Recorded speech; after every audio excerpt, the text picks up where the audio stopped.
تعالوا بركات والسلام بدبات خير بيدي رجينيا maalmaha xal wadnay waraysi ku saabsan Soomaalida ku nool waddanka Ingiriiska oo ah haddii lagu siiyo ama lagu maalgeliyo ama aad heshid 1 milyan oo pound ama 1 milyan oo dollar ama 1 milyan oo euro maxaa ku sameyn leeyahay marka maanta xujiga Maxamed Soomaali oo ka mid ah dhalinyarada magaalada aan deganahay oo ah ragga culus miisaanka leh ee alxamdulillah rabbil caalamiin horumarka badan sameeyay oo waliba ka mid ah dadka chefka cunto kariyaasha waaweyn magaaladeedan warsoo Maxamed Soomaali aad baan ku salaamayaa saaxiibkay qaali سؤال شاطر كوب لابو وحبين محمدو إن هدي هل كمليون بون مركب يورو لوجسيو محد كوسبين لين والله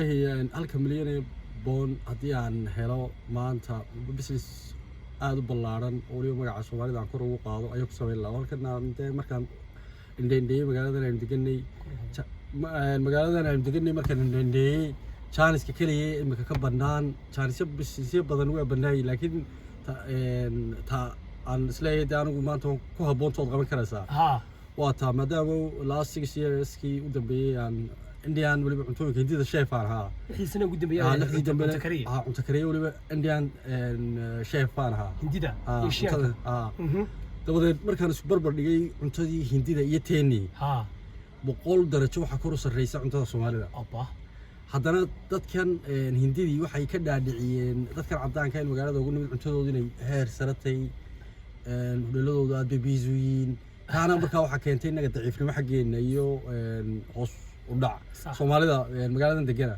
way Soomaalida haday yihiin dad shaqaysanay magaalada waa la imanay warehouse bay galayaan security bay qabanayaan waxaan ka soo galay laga yaabo wajiin 4 boqol shaqaynayo waxa Soomaalida waxa noqonaya security iyo warehouse iyo sareeyaan waxa noqonaya delivery salarigooda markaad eegtana 500 baan 450 baan inta ma dhaafayo weegi laakiin lacagtan chefki hindidu ma lacag badan bay sameeyay weegi oo kale weegi easy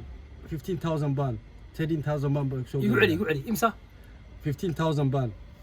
15,000 baan 13,000 baan marka weerto hudheelka aan biisa hayn ayaa ku soo galay hadaba markaad isbarbar dhigto aynu hudheel Soomaaliyeeday aad samayso hudheelkii lacagna waa sameeyay magacna waa soo jiiday Soomaalidu soo jiiday magacu Soomaalidu soo jiiday waxa weeye hudheelkii markaad ku qorto Somali restaurant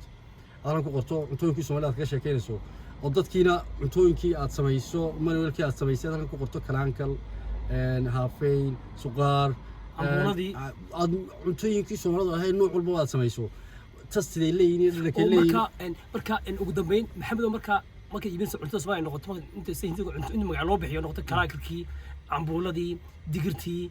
kalaakalkii hilibgeelkii kimistii marka dadka cadaadka inay cuntooyinka bartaan wax fudud baa iska sahlan baa easy way waxaan waxaad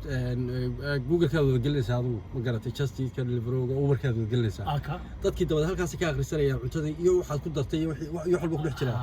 dabada waxay soonayaan bal cuntadan cusub try gareey dadku way jecel waxa cusub soo qofkii markuu cuntadii try gareeyo wuxuu isku miisaabayaa tii hore u cuni jiray indada hadiyatan 100 darajada waxa kor u qaada u sarreysa tan cuntooyinka Soomaalida way hudheelka ka shaqeyn jiray shaqaalaha markaan marmar staff pool karaag sameyn jiray staff keega anaga shaqaalaha raashinka u kari jiray cunto Soomaaliya mar ugu tuuri jiray way yaabi jireen way aad bay u yaabi jireen dabadeed waxa dhici jirtay markaa aad bay u yaabi jireen oo isku dhadhanba maaha cuntooyinka aad u sameeyay ayo